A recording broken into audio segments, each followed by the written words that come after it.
کہ مولانا طارق جمیل صاحب کے بیان سنو. تو مولانا طارق جمیل صاحب کا بیان ہمیں سننے کی اس لیے ضرورت نہیں کہ ہمارے نزدیک وہ مولانا ہونے کے قابل بھی نہیں ہے.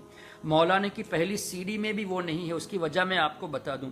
مولانا طارق جمیل اپنے بیانات میں اس طرح کہتے ہیں کہ جیسے دعا میں جو کلمات کہے، یا اللہ ہم تیرے آگے بھیک مانگتے ہیں، تیرے قدم پکڑتے ہیں، تیرے پیر پکڑتے ہیں یا اللہ. تو جو شخص اللہ کے لیے پیر کو ثابت کرے، اللہ کا جسم ثابت کرے، وہ عالم ہی نہیں ہے بلکہ طالب علم بھی نہیں ہے. اور حضرت ابراہیم علیہ السلام کی بات آئی تو 80-90 سال کا بوڑھا ایک چھری کو پکڑ نہ سکے، مرغی ذبح نہ کر سکے، وہ گیا بکرا ذبح کرنے کو. اس طرح کے الفاظ نبیوں کی شان میں استعمال کرنا یہ عالم کی شان نہیں بلکہ طالب علم کی بھی شان نہیں.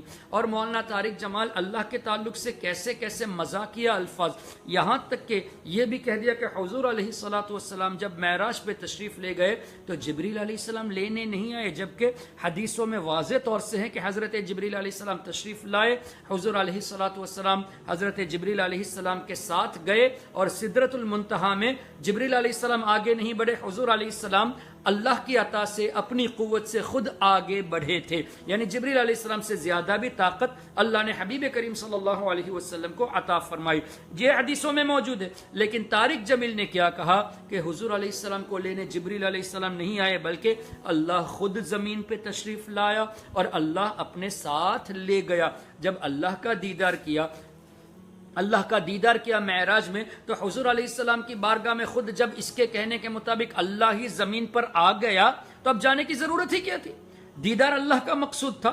اب اللہ کو دیکھ لیا، اللہ لینے آیا تو پھر جانے کی کیا ضرورت ہے؟ پھر یہ کہنا کہ اللہ زمین پہ آیا تو اللہ کے لیے جسم کا ثابت کرنا ہوا، اللہ کے لیے مکان کا ثابت کرنا ہوا. یہ تمام عقائد قرآن اور حدیث کے خلاف ہے. تو آپ کے مولانا طارق جمیل صاحب کو یہ بیسک اللہ اور اس کے رسول کے تعلق سے عقائد ہی نہیں معلوم، تو اس کو مولانا کہنا یہ لفظ مولانا کی گستاخی ہے، لفظ مولانا کی بے ادبی ہے. اس لیے اویس احمد صاحب ہم آپ کو مشورہ دیتے ہیں، آپ سے ہو سکے تو مولانا طارق جمیل کو جا کے سمجھائیے کہ کوئی بچہ بھی اس طرح اللہ کے بارے میں بات نہیں کرتا جیسے آپ بات کرتے ہیں. آپ ان کو سمجھے تو بہت اچھی بات ہے، توبہ کر لے بہت اچھی بات ہے، اور نہیں سمجھتے تو ہم بھی آپ کو مشورہ دیتے ہیں کہ آپ ایسے جاہلوں کے بیان کو مت سنیے بلکہ سنی صحیح العقیدہ علماء کرام کی تقاریر سنیے.